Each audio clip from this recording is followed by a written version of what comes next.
It's a good year on that wife swap. We're entering our flop era. Shit's bleak out here. All right. 18 plus. Who wants to get milked? It's kind of quality we have here at Debate This. I need the edge. I need what the raw, unfiltered internet can bring you. This is probably only going to be the third or fourth dumbest thing I've said today. That's for nobody. Just out there raw dogging the internet. Way more hog than I expected. It's about as much hog as I anticipated. This is going to be one of those episodes, isn't it? Here comes the cow. Here comes the cow. All right, let's get this over with so we can play Magic. Hello and welcome to Debate This, the show where no one is right, but someone is definitely wrong. In this show, we take time out of our busy adult lives to talk about comic books, video games, and how the only 100% tariff that should exist is against white dudes purchasing podcasting equipment. Agreed. Yeah. Agreed. Yeah. Especially now that I already have mine. Yeah. Yeah, man, I can pull the ladder up. Pull that ladder up behind me. And I say this as someone who still needs to buy audio equipment for my day job from time to time. It's truly the least inflammatory thing we could do. Just put a barrier there. Yeah. It's just a speed bump, maybe. If not the 100% tariffs, maybe we can put a 50-year mortgage on podcasting equipment. Ooh. Oh, Matt, that sucks. Hey, millennials are already in debt for the rest of their lives. Let's make sure Gen Z and Gen Alpha are in debt for the rest of their lives, too. It's a party and everyone is invited to come be sad with us together. Speaking of being sad with us together, no, that's not. That's not. That's anything. the energy. Impeccable segue, Todd. Yeah, it's a real craft. Hey, okay, let's do this. If you're listening to this episode on the day of release, then you may have already gotten to experience the latest Marvel side-scrolling beat-em-up game, Marvel Cosmic Invasion. Now, aside from this being a blatant attempt to push down prior Marvel properties with the word invasion in the title in the search engine result list, this actually looks like a pretty decent retro beat 'em up with just like a deep bench of diverse and maybe not truly all A-list characters. I'm excited. I don't know about you guys. Yeah, I'm looks genuinely excited for this game. Yeah. Yeah, this looks great. I love the implication that, like, if you listening to this after the day of release, you missed your chance and you can't play Marvel Cosmic Invasion. You have one day to buy this game. Yep. Yeah, no, it's true. Famously so. I also really like the implication that Cosmic Invasion is only named as such to make Secret Invasion hit lower on SEO. That's pretty great. I like that. Yeah. Ever since the like Disney Frozen conspiracy started that, I love when people suggest that conspiracy for other things. It's silly. Or like the first time Taylor Swift went to like a football game, it was when the Chiefs played the Jets, which is to try and push down the SEO of Taylor Swift and jet emissions. That lives in my brain. Anyway, thinking about things that live in my brain, all this talk of a beat 'em up with a deep bench of good characters got the gears turning over here at DT HQ of how sometimes beat 'em ups get a bad rap for not having great depth. And, you know, if we're going to get beat 'em up games to get the respect that they deserve, there's really only one option. And that is obviously to turn a beat 'em up game into a reality TV show, because those demand our respect, as we have decided a couple weeks ago when I talked about Jars of Farts. So that's right. Today, we're pitching a new reality TV show based solely on existing beat 'em up game franchises, because that is how we will truly bring the shine back into the eyes of the consumers for the beat 'em up game era that we are rapidly walking into, I think. Yes. I mean, foolproof plan. Yeah. Let's go. Flawless plan. I'll let you cook. Let's do it. Well, here to rack up those viewership numbers today with me are Kyle, she's not a Christian, Harper, Matt, you preach theater etiquette to my kids, put your phone away, Cole, and Andrew, when I called you garbage, I meant that you are garbage, Henderson, who are going to turn a beat 'em up game into a reality TV show. And yes, in case you didn't get it, these are iconic reality TV show quotes that live in my brain like verbal stims I don't say out loud forever. Are these all from the same property or from different properties? No, she's not a Christian, is from Wife Swap. Early Wife Swap. Yeah, like early YouTube clip. Season 2 or 3. Vintage Wife Swap, huh? Vintage Wife It's a Swap. good year on that wife swap. Yeah. You preach theater etiquette to my kids, put your phone away is from a Dance Moms episode where one mom confronts another mom who then makes her way immediately to the police station to file a police report because she was harassed. I think she says she's going to stop at Baskin Robbins on the way. I remember watching that live on TV. Incredible. And when I called you garbage, I meant your garbage is from a Real Housewives. One of them. Yeah. Choose one. Okay. It's probably not exclusive. I would have guessed that one. Okay. I think it's OC. I think that's Real Housewives of Orange County. I just went and looked. I needed like a third one, and I was like, "What's iconic?" And it just said "Real Housewives" quotes, and I'm like, "Yeah, I'm gonna find some gold here." I think. There's always gold in them mines. Yeah, it's they're deep. There's always money in that banana stand. So, gentlemen, jumping into this to kick things off, what beat 'em up game are you pitching as the source material for your reality TV show, and what will this show be called? We will open with Kyle. Yeah, Todd. So fade in on our trailer here. Action and adventure. Saving the day and getting the girl. Joe and Sylvia were just an ordinary couple when Joe got to live his dream and work with and meet his heroes, living the good life. Now, the good life looks a little bit different and wacky, like silly music starts playing. Obviously. Joe and Sylvia may not be saving the day on the silver screen these days, but they're still heroes of their own little world. This January on VH1, your favorite hero and heroine face their toughest challenge yet. Parenthood on Life is Beautiful. This is really It's good. Beautiful Joe. It's Beautiful Joe, the reality show. Very funny. Life is really Beautiful good. is really awesome. This feels like a promo for a like straight to VHS rom-com. Yeah, there's that. It's definitely like a fake, like an SNL fake commercial or something. Or something on TLC. Or something. Yes. Or just a show on VH1. Yeah. Just a show on VH1. Yeah, Just a show on Yeah. VH1. It's pretty good. After Rock of Love season 20 or whatever. Yeah. Yeah. There's definitely a precedent that this show would be on VH1. Yeah. Yeah. 100%. I am excited to hear you talk about Viewtiful Joe because that's a game I never played and I know was very good. Game we don't talk about enough, Todd. Nearly enough. Yeah, I feel like it, because that was GameCube era. I feel like Yeah. it got buried in all the GameCube releases that were all like the new flashy thing. It did a little bit. It was definitely a for the freaks Yeah. sort of a game. It was a For the Freaks release, and it was short, I think was the other strike against it. It was a kind of short game in an era where like the length of game was a selling point. So Yeah. This was specifically the time when like arcadey style, like repetitive games like it were not in vogue. Yeah. Yeah. Yeah, I never owned Viewtiful Joe because I beat it after renting it. The main problem of video games of the time, you know? Yeah. Yep. When they started making them easy again. Yeah, exactly. Well, Kyle, I'm excited to hear about Life is Beautiful and Viewtiful Joe as an extension of that. Matt, what do you have for us today? Yeah, you know, the late 80s spawned a whole horde of beat 'em up games. Some are fondly remembered, some are swiftly forgotten.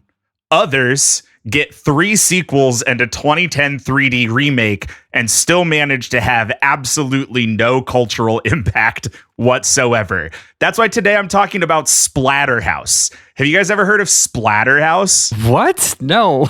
No. I have, Matt, but my friends obviously haven't. So tell us a lot about it, even though I know what you're talking about. Splatterhouse, 1988's first party Capcom Namco, excuse me. Oh, that was half of the Quentin Tarantino, Robert Rodriguez double feature. Yep. That's a good joke. That's a really good joke. I like that a lot. Splatterhouse is a side-scrolling 1988 Namco beat 'em up game based around horror stuff. It's a very like proto Resident Evil kind of idea, and it follows two main protagonists. Well, I guess really just one main protagonist and his damsel in distress. You, of course, have Rick Taylor and Jennifer Willis, Jennifer being the damsel in distress, Rick Taylor being the college student who wakes up in the basement of a haunted mansion and puts on an item called a hell mask that has its own sentient powers that turns him into a monster so he can run through 5 levels of beating up ghouls and demons to save his damsel in distress. Classic 1988 video game. I'm not kidding. They made 4 of these and then remade it in 3D in 2010. We have a lot of younger listeners, and just some life advice for people who've lived a bit longer.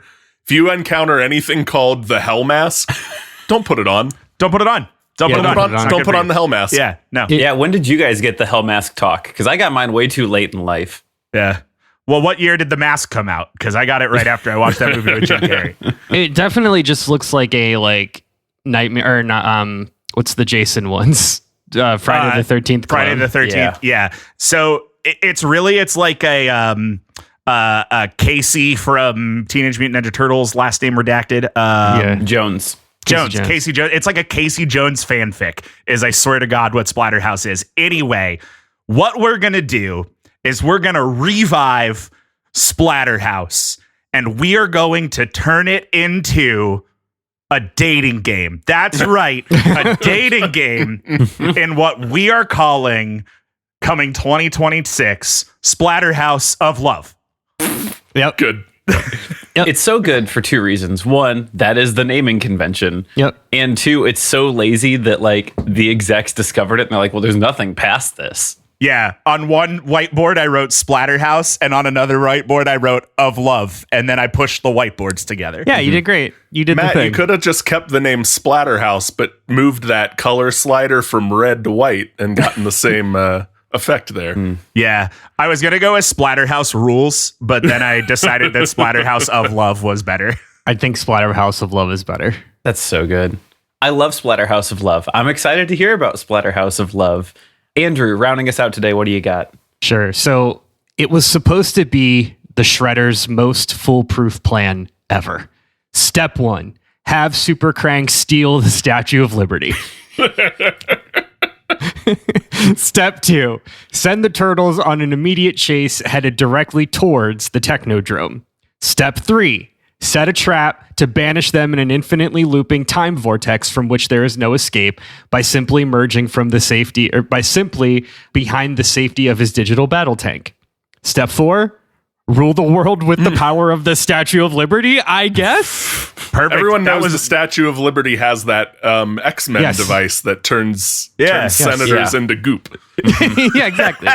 God, we need that. So I am, of course, talking about the best TMNT game, Teenage Mutant Ninja Turtles 4, Turtles in Time, which was released by Konami in 1991 in their golden years, first for arcade, and then 1 year later on the Super Nintendo. Now, as we've described already, beat-em-up game plots are paper thin because we need to set up a reason why our heroes are slowly and methodically punching, kicking, and nunchucking their way through the streets of New York. I didn't pick up a beat 'em up to read. I picked up a beat 'em up to mash buttons and punch things. Exactly. Now, the thing is, there's so much time that elapses between when the turtles leap out of a tall building and or out of the sewers to go fight the Foot Clan from when they actually have their final confrontation. So begs the question, what are all these end-level bosses doing while they wait for the turtles to get to them? Coming this January to Bravo, a show that asks the question, what are Shredder's minions doing on their spare time? We put a bunch of cameras in his mobile hideout, the Technodrome, to find that out. The confrontations, the romance, the drama, and the unwavering rage brought on by years of repeated radiation poisoning. Prepare to raise some shell this winter with Drome is Where the Heart Is. Oh, that's so good. I'm in. I'll watch it every episode. It's already set up on DVR. Let's go. You're going to give me a Big Brother with a bunch of Foot Clan guys standing around? Yeah. Dude. That's what we're doing. This definitely is like a rejected Robot Chicken sketch. Yeah. Right. Cool. I love this. Was that Drome is Where the Heart Is? Drome is Where the Heart Is. Splatterhouse of Love. Life is Beautiful, bangers all around. Now, Yeah. help paint me this picture here. So, what is the overall vibe for your show? Their reality shows can kind of paint themselves in a myriad of different colors. What's your vibe? Tell me about the main setting, themes, and characters the show is going to be following. We'll go ahead and go to Kyle. Yeah, Todd. So Life is Viewtiful is a celebrity reality show in the vein of Keeping Up with the Kardashians or the Osbournes or whatever Snoop Dogg coaching football reality show was called. I think it's just called Snoop Dogg coaching football. I think it was called like Coach Snoop or something. We follow Joe and Sylvia at their Malibu Beach home, out of the spotlight with their 3 children, Joe Jr., 21, Jenna, 16, and Justice, 12. The show mostly follows the day-to-day lives of the Viewtiful family, but a new surprise will throw them into the movieverse, like in the game. So, like, Justice, the youngest, is late to school. The family car becomes the Viewtiful mobile as the family finds themselves in a death-defying car chase. Jenna is failing algebra. Sexy Sylvia springs into action in parent-teacher fight night to figure out how to improve her grades. No one shows up to the grand opening of Joe Jr.'s nightclub, Beauty is Everywhere. Joe dusts off the Lycra for a pose-off with his son to drum up publicity. Oh, yeah. Just regular events in the life of a celebrity family, Todd. Captured on camera. Did you also create an entire like epilogue universe for the Viewtiful for Joe and Sylvia? I might have. Respectable. I know the pun isn't revolutionary, but Beauty is Everywhere is Really good. really something. Solid. Yeah. I really like parent-teacher fight night. Same I and would same. play a game Yeah. that's just parent-teacher fight night. Yeah. Give me a 2D Tekken-like with parents and teachers. I'm in. I love that. I forgot that the second Viewtiful Joe had Sylvia basically turning into Mrs. Incredible. Yeah. Yeah. I didn't know there was a second Viewtiful Joe. There's 4 Viewtiful Joe games, 2 main console and 2 handheld. Wow. Yeah. I learned something. Maybe we'll talk about Viewtiful Joe in the post show. Hope so. Please. Matt, what do you got with Splatterhouse of Love? What's the vibe here? What are we doing? Yeah. So obviously, speaking of things with 3 sequels and no cultural impact, the Flavor of Love / Rock of Love, because those stats are the same for both. Barely different shows, honestly. For the uninitiated, like Kyle said earlier, we've got some younger listeners and the people may not remember Flavor of Love or Rock of Love, but these shows are a type of trashy reality dating show that we just couldn't get enough of in the naughty oddies. Despite the similarities to shows like The Bachelor on paper, these shows differ in one very specific way. Instead of one person looking for love amongst a dozen others that they're genuinely attracted to, these shows revolved, in fact, around the dozen others who are ravenously competing for clout, love, proto-influencer careers. Yeah, before Yes. micro-influencers were a thing, these are people doing it for the hustle and the love of the game. Yeah, exactly. So I'm reading off the Flavor of Love wiki because I had to go back in history to remind myself of all this. But you might not remember that Flavor of Love is actually inspired by the failed relationship of Flavor Flav and Bridget Nielsen on Strange Love and The Surreal Life. I did not remember The that. Surreal correct. Life. I knew Flavor of Love was yeah. a spin-off of something. I was thinking Celebrity Rehab, which was dark, which is a dark guess. But Yeah. Oh, The Surreal Life. That is what we're doing, right? Like we've got one person, that being the damsel in distress. Right now, her name's Jennifer. Next season, who knows what it'll be. And she is standing at the top of the Splatterhouse mansion, and we've got hordes of dudes that are going to take their turn putting on the hell mask and trying to survive their way through the mansion to get the girl at the top. And at the finale, at the very end, we will let the damsel in distress decide if she wants to actually marry that person. Because again, you may not remember that all 3 seasons of Flavor of Love ended with the finale of Flavor Flav saying, I don't actually think I want to marry this girl, and turning away the winner of Flavor of Love. Also pretty similar with Rock of Love. Season 1 ended with Bret Michaels choosing a girl 20 years his junior, and her saying at the finale, I'm not really attracted to you. I thought you'd pick the runner-up. Ooh. Yeah. That runner-up, Bold. formerly a bartender in the town in which we live that I hung out with at radio station events a couple of times. Not relevant. What I'm saying is that these shows revolve around a person at the top who is nothing more than an objective. We're not really looking for love here. We're looking for drama. We're looking for fights. We're looking for hair and clothing on the ground and body parts and blood in the air. That's why we are taking 20 people, putting them in the basement of a haunted mansion, and one at a time, we're going to give them the hell mask, send them up there, and if they get to the top, Jenny gets to pick if they stay. It's not up to us, it's up to Jenny. Now, here's the thing. Something interesting about Splatterhouse, the original 1988 game, was it was actually more of a roguelite than other beat-em-ups. You couldn't just pump it full of credits, because when you died and started over, it took you back to the beginning of the level, so you couldn't just quarter your way past bosses. So the Hell Mask will come back to the basement every time. We know. We checked. That's how it works. The science checks out. Yeah. We're going to send Chuck in there. If Chuck dies, we'll get the mask back. We'll send Rick in there. If Rick dies, we'll get the mask back. We'll send Timmy in there. Maybe Timmy makes it to the top and Jenny says, nope, it's not Timmy. And then we get the mask back and we send Joe in there. Every day, we're sending a new one in there. It's going to be called Splatterhouse of Love. It's going to film a little bit like Wipeout. Everybody's going to have a great time. Matt, I need, this is great. I don't have many notes on like specifically Splatterhouse of Love. I just need the listeners to know I watched a trailer for season 1 of Rock of Love in preparation for this episode. And season 1 Rock of Love challenges included dig through this dumpster full of gross garbage for Bret Michaels' lucky guitar pick. Yeah. Get out of this locked porta potty for some reason and tackle and get tackled by a security guard.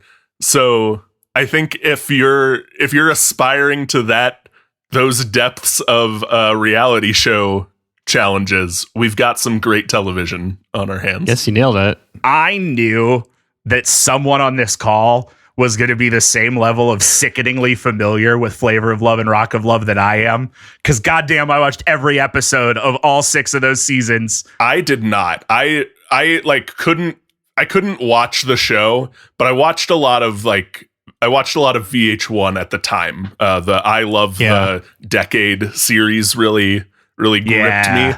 So I saw a lot of trailers. It was a show. 6 seasons of trailers for that show. It was a show that for like a year of my life living at the fraternity house was always on, but I don't think I ever actually watched it. Yeah. That was me with Jersey Shore. Yeah, that hit same. right at the time of my junior or senior year. And it was not uncommon to see half a dozen dudes watching Jersey Shore Yep. middle of the day. Yep. At 1:30, like everyone seemed to have the same lull in classes, and the only 2 things on TV were reruns of Next or reruns of Flavor or Rock of Love. And the only thing I know about Flavor of Love is there's a spinoff, I Love New York, because Flava Flav would name all the women in the house. Yep. And he named one New York, and she got her own show afterwards, which I'm sure ended up great. Yep. the renaming of the women was a thing I forgot. Yeah, man. Horribly dehumanizing. Pretty rough. Pretty rough. There is not a single humanizing thing about any of these shows. No. In the strangest way, both for the women involved and also for Flavor Flav and Bret Michaels. Yeah. Nothing made those two people look more inhuman than these shows. No one's coming out looking great in this experience. Certainly not. Especially the people watching it. Yeah. There was also Flavor of Love Charm School. If you guys remember that. I do remember that. I remember that existed. Yeah. It was basically they tossed out the impetus that they were going to end up with Flava Flav at the end. And Right. we're just like, let's do more challenges where we spray you with goop. And Let's do making the band, but with Flavor of Love. yeah, Exactly. Well, that's great. I've Yeah, not it is. thought so much about Flava Flav in a minute, and so this is nice to kind of have those little bits of fun reality nostalgia just coming back in. And hey, Hell Mask always comes back. Every time. We know it. It's how the game works. Good for the budget. Andrew, what do you got for us? So, as you accurately guessed, Drome is Where the Heart is your slice of life show in the style of Big Brother, or like Real Housewives, I guess, is a slice of life. I don't know. Yeah, that's true. It's a You're slice right. of someone's life. It's a slice of a life, but it's also got the horniness of like a Love Island, because the entire the premise is just, like I said, it's all the different turtle villains just hanging out inside the Technodrome. They gotta be somewhere. They gotta wait for their moment to attack. So they're just kind of hanging out, waiting for their chance to fight the turtles.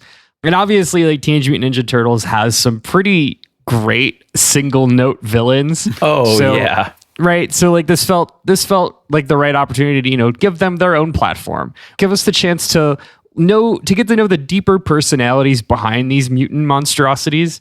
And because I don't watch a lot of these shows, I really only interact with them in the style of those 30-second sound bites where they have their sassy intro confessionals. So I did some sassy intro confessionals for some of my favorite bosses. Perfect. So here we go. So a couple of examples here. We've got Baxter Stockman, who's our heel of the group. What's up? I'm Baxter Stockman. I am a Leo. I'm 37 years young, and I'm all up on that 5 to 9 grind as a day trader. I also years ago fused my body with a common housefly and now have all of the physical characteristics of a fly, but also am the size of a normal human being. If you get in my way, I'm coming after you, and I put the fly in conflict. Wow. Great. So we've got the Rat King, who's our self-absorbed, he's our short king. I'm Michael, but ladies call me the Rat King. 10 years ago, I quit my day job and sold my house and started living down in the sewers to really become closer to nature. I'm what's called an urban forager, meaning everything I consume is completely holistic and procured within my environment. Also, I eat and live with rats. It's fine. You see, living in the sewers helps me feel connected to the world below ground. Like I'm the one with the natural world. My 5-year plan is first the sewers, next the world, and finally your hearts. Finally, that's the end of the 5-year plan? Yeah. And then we've, of course, everyone's favorite pink brain, Krang, who is our misunderstood neurodivergent. My name is Krang, and I hail originally from Dimension X, but more recently Astoria, Queens. It's really good. Normally, I consider myself to be a bit of a lone wolf, but I came to the Technodrome because I wanted to see if I could find the one somewhere out there. They say that everyone has a soulmate, but I've yet to find another sentient lump of pink brain mass like me that pilots 6-foot flesh golems. I'm looking for someone who can match my intellect and my passion for life. When it comes to dating, my rule is 2 in the pink and 1 in the think. No, come on. Come on, man. We're supposed to let the patrons choose the title of the episode. Andrew. Yeah, I didn't ask for this. Yeah, you got it. Obviously, I built this entire thing because I wanted to do weird intros of turtle villains. So here we are. I was hoping we'd get Krang. I'm only pleasantly surprised that we got a full Krang impression. Thank you. Yeah. You're welcome. Yeah, similar. I was looking forward to Baxter Stockman, and you opened with that. I mean, he's Fly Man. He's just a big fly man. Big Fly Man. So, if there's one thing we know about every beat 'em up game, there's always some memorable boss or boss fight or memorable level. To give some examples, the Battletoads Impossible Sewer Surfing level, the original NES TMNT underwater level that you cannot pass the first time. It is impossible. Really, any water level, like Contra's vertical waterfall, Castle Crashers, Water Rapids, every game's elevator level, you get it. There's always some memorable thing or level or set piece that works in these beat 'em up games. how will that translate to your show? What is the thing that is memorable in your show that we can look forward to? Kyle. Yeah, Todd. So everyone who has played Viewtiful Joe knows that Joe's hero, Captain Blue, in the final episode, there's 7 sections of the game. They're called episodes. And the final episode on the space station is revealed to be both the real villain of the game and Sylvia's real dad. In the game, he's an old man. He's like a retired actor or an old actor, like trying to relive his glory days, and that's how he becomes the villain. So good news, Joe heads. Grandpa Blue is back. He's even older and crazier, and he loves to stop by to visit the grandkids and take them on wacky adventures. Are you proposing that he's just Ozzy? He's just Ozzy Osbourne? He's Ozzy Osbourne who only shows up when we need to give the ratings a boost or during sweeps week. Perfect. He's going to do things like try and drive the Viewtiful mobile, but he hasn't been allowed to legally have his driver's license for at least 5 years. He's going to try and get the kids to get off their damn phones and go fishing with him. But they hate fishing, and he only thinks he knows how to pilot a boat. Things like that. It's wacky Grandpa Blue when we need him. Sharon! There it is. He yells that, and no one knows he why. yells that. Yeah. Just because he's fighting off early onset dementia. Yeah. I love more so that he strikes me as a Kanye appearance in Keeping Up with the Kardashians, but not chaotic Probably evil. more apt. Yeah. He's like a Kanye Scott Disick type appearance. Who is that? Khloe Kardashian's former Sure. person. I don't even know what the right I word don't is. actually care. A baby daddy of Khloe Kardashian's.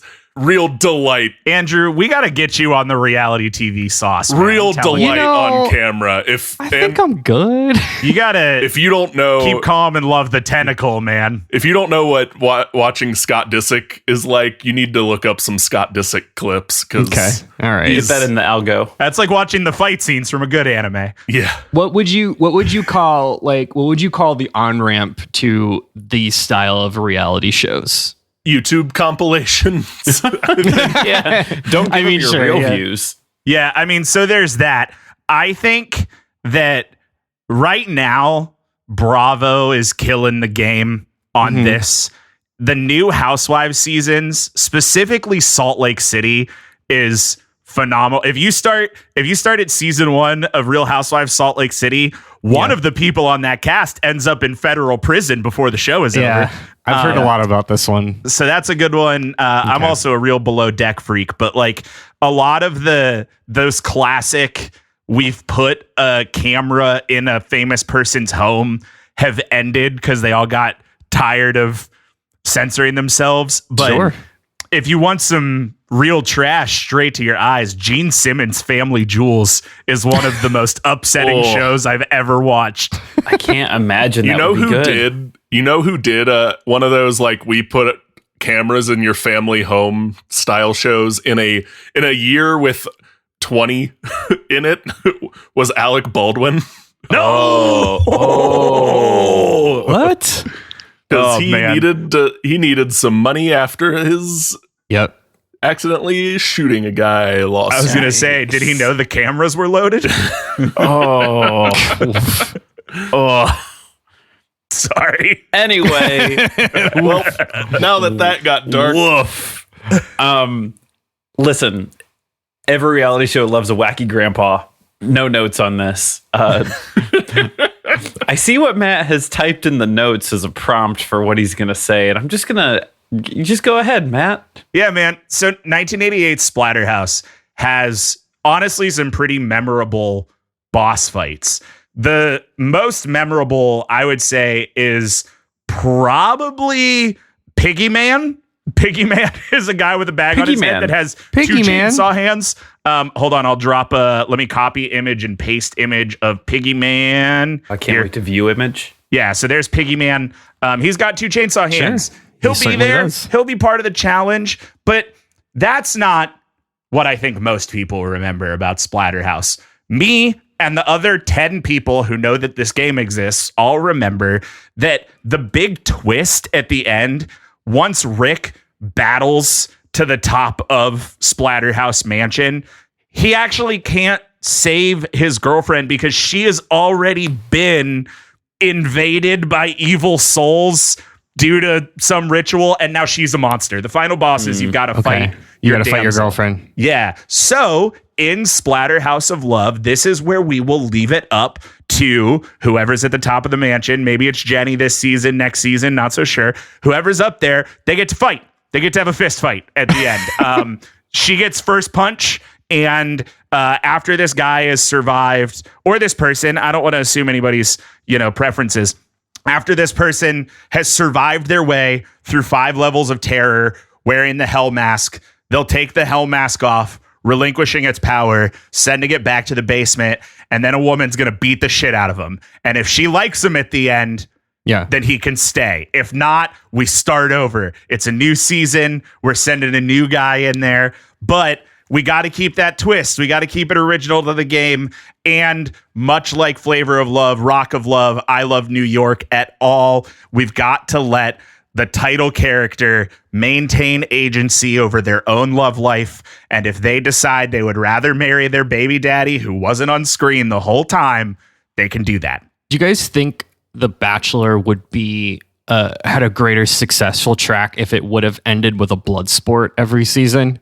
Yes. Yeah. Yeah. It's an easy yes, right? Yeah.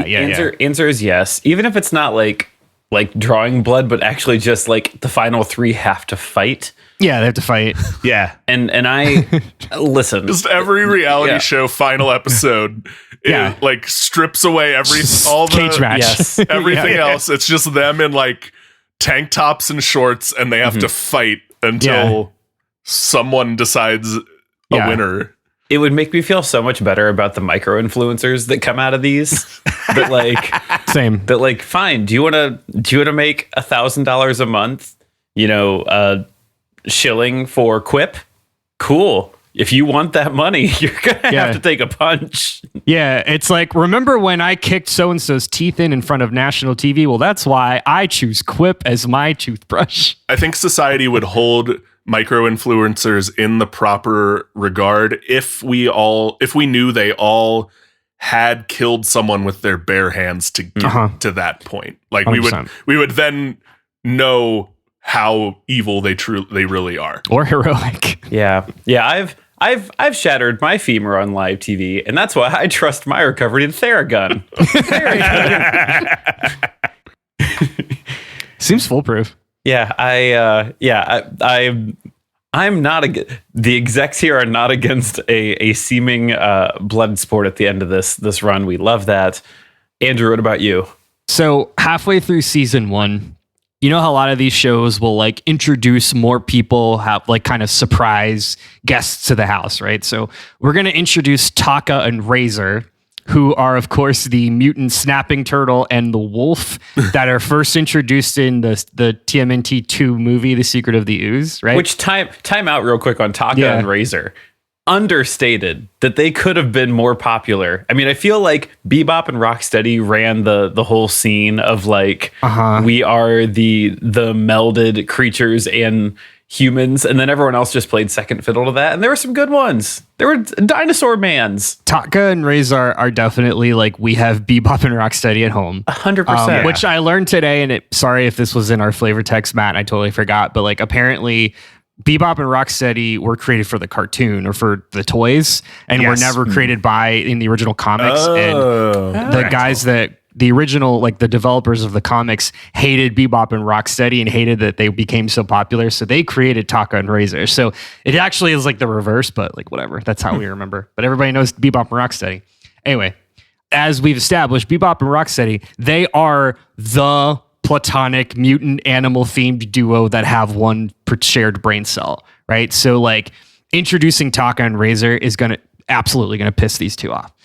And as it happens, Taka and Razor, they take over the Technodrome gym during Bebop and Rocksteady's scheduled gym time, which of course pisses them off because now they can't work out together. So Bebop and Rocksteady then turn Taka and Razor's bunk beds into a weightlifting rig. they also 100% all sleep on bunk beds, right? Like that's canon. That's Definitely. established. Yeah, absolutely.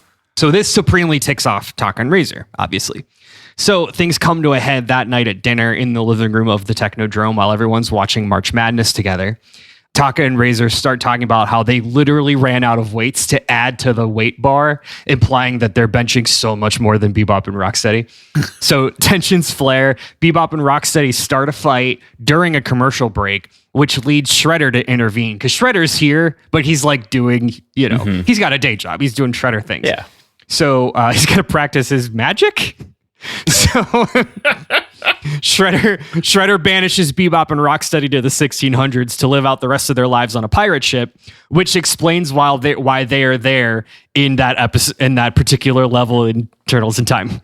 So, given the intense popularity of Bebop and Rocksteady, we feel confident this event will warrant the very first spin-off of Drome is Where the Heart Is, which of course is a 1600s period piece featuring the seafaring lives of Bebop and Rocksteady called Yo Ho Ho and a Bottle of Ooze. So did you start there? I did. Yeah. I did. Yeah. I started with I started with the level. My favorite level. My favorite level is not the pirate ship when Bebop and Rocksteady are pirates for no reason. Yeah, man. That's where we start. right. Yeah, we get it. Yeah. We all played Donkey Kong Country too. Yeah. Perfect. Yeah, man. Sure. I love the thought that Shredder is only showing up like the president at the end of the first episode of The West Wing. He's like Kanye. He's like Kanye and the Kardashians. Honestly, two sides of the same coin, I think. So that's great. These have been some great things to consider when we're deciding what beat 'em up game will be the next reality show. And I think we're coming close to a decision, but I do have one more question that I think is going to make or break this. And so I'm going to go ahead and ask that, and we're going to jump to a break. As we know, every reality show at some point jumps the shark. Sure. Now, that could be, in the season of The Bachelor with Colton, they showed for 8 weeks him jumping over a fence. And they're like, this is the season that Colton jumps the fence. Even I remember that. Yeah, and then it happened, and we're all like, what the fuck? He just jumped over a fence. There's that jump the shark moment happens in every reality show at some point, and it makes for incredible teaser trailers. What is that jump the shark moment that we can use to tease audiences and dangle in front of them to keep the viewers engaged until it ultimately happens and either is or is not fulfilling? And we'll get that answer after the break. We here at DT HQ are teaming up with other podcasters, streamers, and creators across the internet to help fight hunger. We're fundraising for Feed America, a nationwide, independent, secular hunger relief organization. No one should fight alone, and right now 47 million Americans are facing food insecurity and losing access to vital support like SNAP. You can join us in this fight from November 24th through December 21st. Donate, share, and spread the word that every dollar raised can provide up to 10 meals through Feeding America. There's more information and a direct donation link in the show notes for this episode, and you can also find more information on our social media at DebateThisCast. With the power of our community, we can fight hunger and prove that while no one is right, everyone deserves to eat. All right, and we're back. As we said, every show at some point jumps the shark. There's a big jump the shark moment, keeps the audiences engaged. Tell me, what is your jump the shark moment in your series, Kyle? Yeah, Todd. So season 3 of Life is Beautiful. Season 3? Season 3. Wow. Hell We gotta yeah. take some time to get there. We're really gonna set up Jenna, the middle daughter, is trying to launch a music career. And the whole season is the build up to her album release, Viewtiful Soul. Good. Very good. There's a whole, we're going to spin off a show. We're going to have a Viewtiful Soul show to spin off. This album release, the single, the spin-off show are all just gonna flop hard. No one wants this single except to laugh hilariously at it. And Jenna never quite recovers. Her solo career is dead in the water, so she has has nothing to do but kind of tuck her tail between her legs, come back to Life is Viewtiful, and stay on it for the rest of the run. I love so much a hyped up event that falls very flat and they have to deal with the consequences, no matter what the spin is. Always love that. Disappointment in real time that can't be faked. Mm-hmm. It's good TV. Good TV. All right, Matt. How do you jump the shark in a show about putting on the hell mask?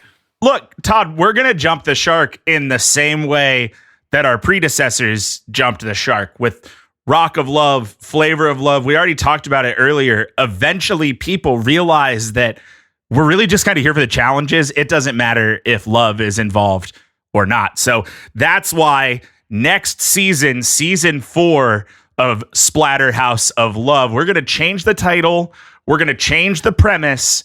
And it's going to be Splatterhouse of Love : Harm School, where instead of having somebody that they're trying to fall in love with, we are just teaching them to do challenges that will eventually kill them and sending guys to go. The Hell Mask still comes back. Everything's the same. There's just no impetus of love at the top of the mansion.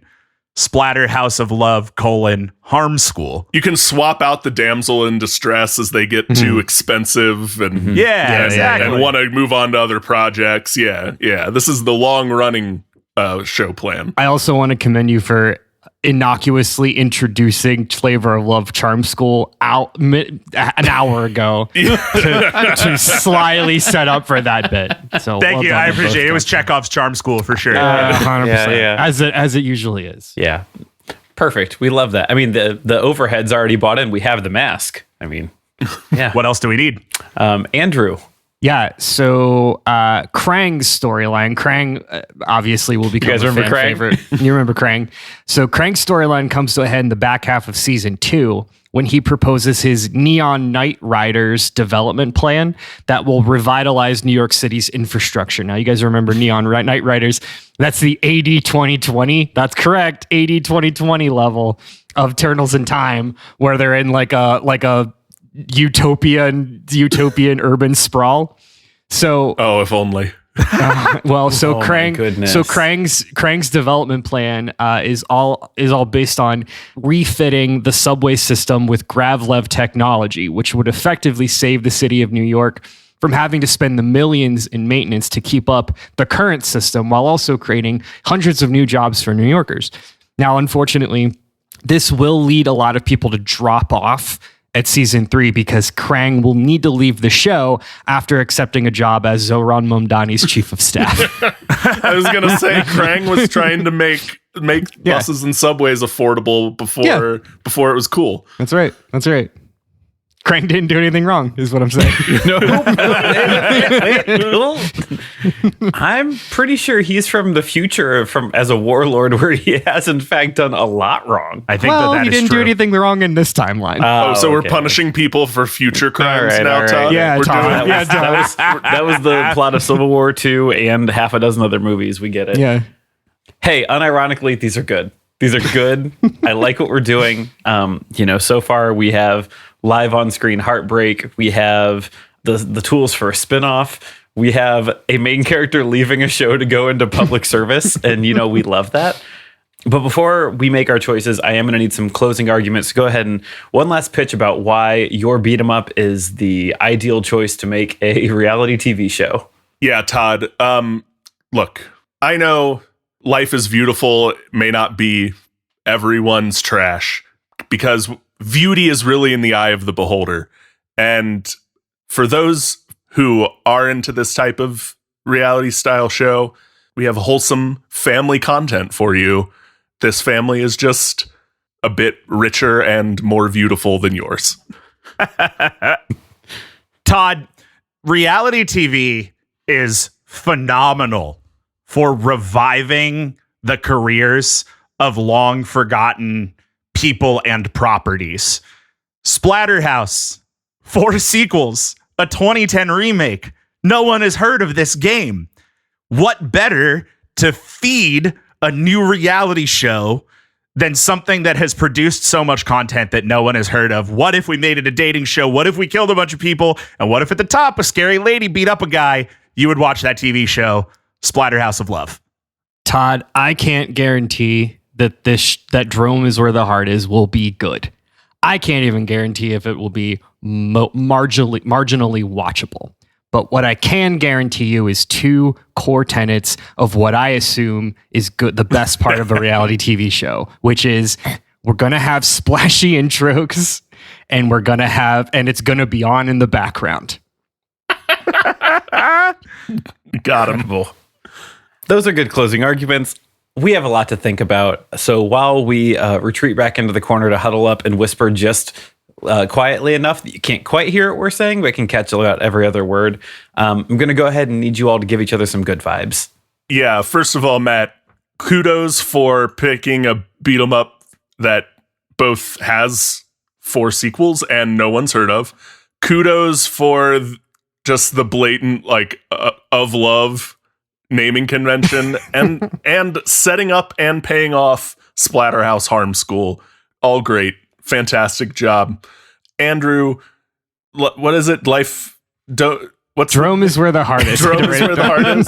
Drome is where the heart is. Great title. Great concept. I love the idea of all the Teenage Mutant Ninja Turtle villains are just in a horny surveillance house, in a horny panopticon that we get to watch. And of course it's great TV. Great job. Yeah, Kyle, I loved Viewtiful Joe. Great game. And the exact opposite of Splatterhouse. Little bit of content with massive cultural impact. And I applaud you for picking a newer, not just straight up arcade beat 'em up. I think that's really cool. Also, Life is Viewtiful is a great title. And I really like the Osbournes keeping up with the Kardashians angle on it. I think it is a very funny way to do Viewtiful Joe, especially them as we've already beaten all 3 of our games. So now we're rich and you're watching our family. I like that a lot. Andrew, for somebody who doesn't watch much reality TV, you really crushed it, man. Drome is where the heart is really funny. I'd watch the shit out of that show. You'd have it on in the background. Yeah, absolutely. You nailed the slice of life thing. I can't wait to see who bangs. I can't wait to see who bangs and then gets mad about it. I can't wait to see who gets mad about it and then bangs. It's going to be awesome. I'm looking forward to it. Thank you. You both. So when I picked mine, I fully expected to see other kind of obvious arcade hits like mine. I expected to get Simpsons or X-Men or Streets of Rage or something, and I'm blown away with both of these picks for very different reasons. Kyle, incredible pull with Viewtiful Joe. That is one of my favorite games of all time, and the beautiful pun never gets old. It never gets old. That's a deep well to pull from. It's not a well, to be clear. It is a single bottle of water. It's just a very good bottle of water. Yes. Yes. But I love it. And I love that you created an entire after the franchise life to Joe and Sylvia, which is really good. Incredible work. Matt, yeah, I still don't believe that Splatterhouse is a real thing. You could have told me that you've doctored these photos with Friday the 13th. And it's from the same universe that Netflix's Gray Man was ported over from. No. Yeah, sure. But I do like the idea of keeping the idea of this is a show about romance, but it absolutely isn't. It's just about the dumb challenges, and we're going to end with a blood sport. More shows should end with a blood sport. Mm-hmm. Agreed. Frankly, all shows should end with a blood sport. It's the most human thing. More shows do end with a blood sport than you think, if you really think that's about fair. it. Yeah. You just have to redefine your expectations on a blood sport. Mm-hmm. But yeah, incredible job, both of you. These are 3 very fun options. I want to be clear. And it's not that there are 2 losers and a winner. There's just one that we know is going to make money and 2 that we're just not quite as confident in. And so even in those 2, I want to give you some kudos there. So I am going to start. Andrew, unfortunately, we will not be doing Drome is where the heart is, I think is what the... Probably because every time we have to look down and see what, because we all had to write it down. Yeah, hey, yeah, hey man, that's fair. I get it. The recipe is good. Honestly, the trailer cut really, really nice for the season where Krang left because they showed him in his android business suit body, like an android body, but wearing a business suit. You're wearing your tie, yeah. Yeah, if you think about the physics of Krang's face being in the belt portion of this body, but him wearing a business suit, it's like he's got like a dicky kind of top, like a crop top business suit. Yeah. We did love that, like that. but it just didn't quite land for us. Similar vein, Matt, a lot of love was put into yours, but we can't run with it. We did love the harm school pun is incredible. The issue is, I think we're going to have a hard time filming in any location that allows just murder of multiple contestants week after week. We feel like that might be logistically tricky. We'll get Mr. Beast's people on it. I'm sure he's got a way. The first reality show filmed in international waters. Yeah, and I think between what you said and Matt said, an island that is fully funded by Mr. Beast would have sufficed, and we're not doing that. So that is going to be Kyle. Kyle, Life is Viewtiful is going to be the series that we run with for a couple good reasons. One, you did hit the kind of the where are they now energy that some of these shows do really enjoy. You had us with zany grandpa antics. Everyone loves a zany grandpa.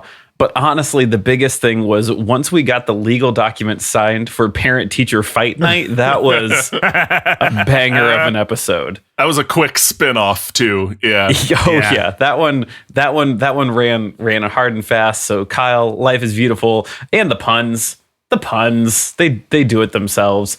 So that is what we're going to run with. That is our decision here today. And we are saying thanks for listening to Debate This. You can follow along with the arguments on Instagram, YouTube, and Patreon at Debate This Cast, or on our website at debatethiscast.com. And if you want to support Debate This more, check out our Patreon at patreon.com/debatethiscast, where for the simple, low, recession-proof cost of $5 a month, you can get access to our monthly Patreon exclusive show, Deconstructed, which just came to an end. You should be getting the new episode right around the time this one comes out.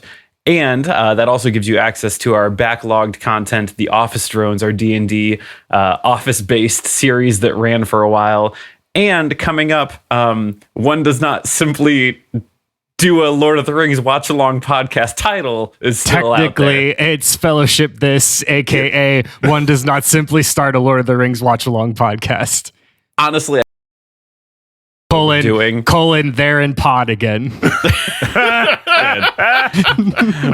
coming to you in your Patreon feed soon enough. Until next time, I'm Todd Thomas. I'm Kyle. The two genres of reality show are horny panopticon and wacky grandpa Harper. I'm Matt. We sold the rights to HGTV. Coming this summer, it's Splatterhouse Hunters. Cole. And I'm Andrew. We take 5 failed Splatterhouse contestants and have them pit their cooking skills against each other to determine who becomes head chef in Splatterhouse 5. Henderson. Jesus. And we're saying thanks for debating with us. And if you think we're wrong, you can come fight us behind the swing sets, nerds.